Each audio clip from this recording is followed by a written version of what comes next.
सुप्रभात बच्चों। पिछले क्लास में मैंने राधू और बैलगाड़ी का पहिया का कुछ भाग पढ़ाया था। उसका शेष भाग को मैं आज पूरा कर रही हूँ। तो मैंने पिछले क्लास में यहाँ तक पढ़ाया था। अब मैं आगे पढ़ रही हूँ। आप लोग सब ध्यान से सुनिए। राधू अपने दादाजी से कहता है, दादाजी, पहिए के आविष्कार से पहले लोग लंबी लंबी यात्राएं कैसे किया करते थे? तो उसके दादाजी कहते हैं, पहिए के आविष्कार से पहले बहुत कम लोग यात्रा पर निकलते थे। जो जाते थे उनको यह मालूम नहीं होता था कि वे अपने मंजिल पर पहुंचेंगे या नहीं। पहिया कैसे बना, यह जानने के लिए मनुष्य का शुरुआती इतिहास जानना होगा। तो उसके दादाजी पहिए का आविष्कार कैसे हुआ उसके बारे में बता रहे हैं। अपने काम के लिए मनुष्य ने सबसे पहले जानवरों को पालतू बनाना सीखा। पहला पालतू जानवर कुत्ता था। जल्दी ही मनुष्य को सूझा कि कई कुत्ते मिलकर अच्छे खासे बोझ को ढो सकते हैं। उसने लकड़ियों की पट्टियों को सटाकर एक चौखट सा बनाया, उस पर बोझा लादा और कुत्तों से खिंचवाया। इस गाड़ी का नाम स्लेज पड़ गया। स्लेज मनुष्य की पहली सवारी गाड़ी थी। तो यहाँ पे स्लेज का क्या अर्थ है? स्लेज जो होता है बर्फ़ पर चलने वाली जो गाड़ी होती है, जिसे कुछ जानवर मिल करके खींचते हैं। जैसे ये आपकी बुक में ये चित्र दिखाया हुआ है, इस तरह खींचता है। इसमें और भी जानवर साथ में बंधे रहते हैं, जिससे ये भारी सामान ढो सकता है। इसको स्लेज कहते हैं, जो बर्फ़ में चलती है। राधू, दादाजी, पहली बार पहिया कब बनाया गया होगा? उसके दादाजी बोलते हैं, सही नहीं कहा जा सकता, लेकिन संभव है कि सबसे पहले पहिया लकड़ी के 3 तख्तों को जोड़कर बनाया गया होगा।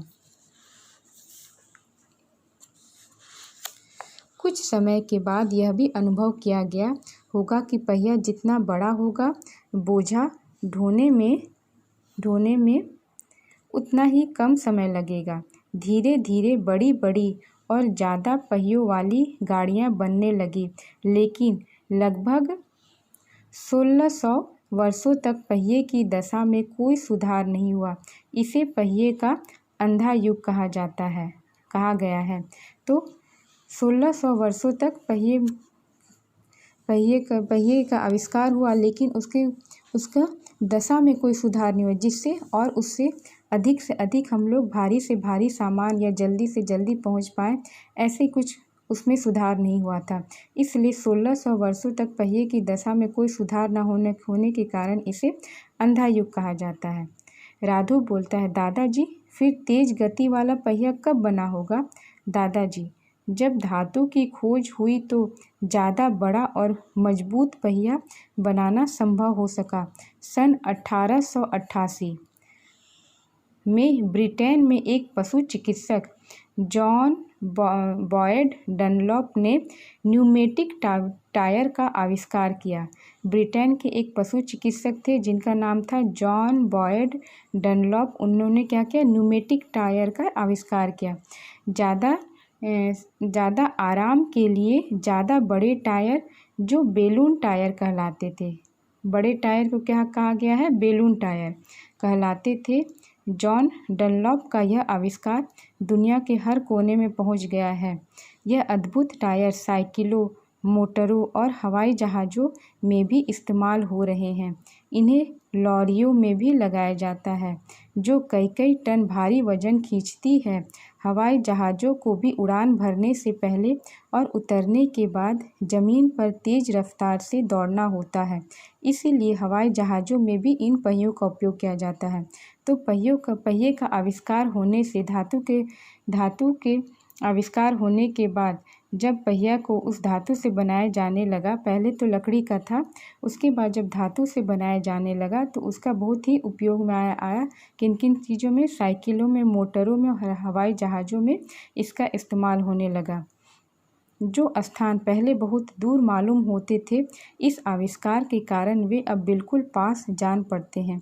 जिन यात्राओं में कई दिन लगते थे, अब वे कुछ घंटों में पूरी हो जाती है। राधू, वाह, मज़ा आ गया दादाजी, कितनी अच्छी कहानी है इस पहिए की। दादाजी बोलते हैं, चलो बेटा पहुंच गए शहर।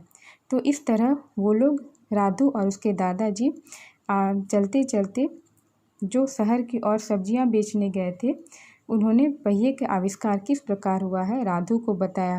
राधू को सुनकर यह कहानी बहुत अच्छा लगा कि किस तरह एक पहिए का आविष्कार होने के कारण मनुष्य जीवन में इसका कितना उपयोग में आया। ठीक है, तो इस पाठ को आप लोग सब ध्यान से पढ़ेंगे कि इस पाठ में क्या बताया गया है। यह जो कहानी किसने लिखा है, यह कहानी लिखा है लेखिका योगिता भाटिया ने। ठीक है, तो इस कहानी को आप लोग ध्यान से पढ़ेंगे। ठीक है, धन्यवाद।